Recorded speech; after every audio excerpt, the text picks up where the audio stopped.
crazy out here. I'm still in Hamilton County. Earlier, you mentioned the red impassable portions on the 511ia.org, and we actually went to one of those locations, which is in between Ellsworth and Radcliffe, heading eastbound on Highway 175. And you can just see in this video how insane it is.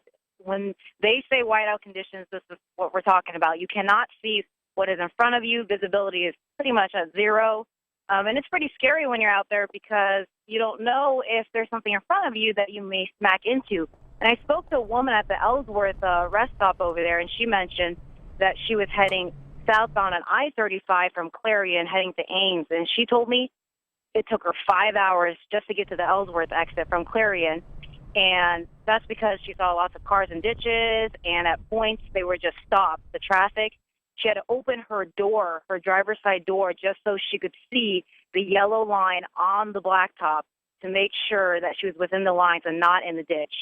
So it is crazy out here, and we're going to take it safe, of course. We're driving as slow as we can and being as cautious as we can. Of course, keep your headlights on if you're driving out there, but if you don't have to travel, don't. That's always the advice of the DOT if you're driving in these kind of conditions, to not.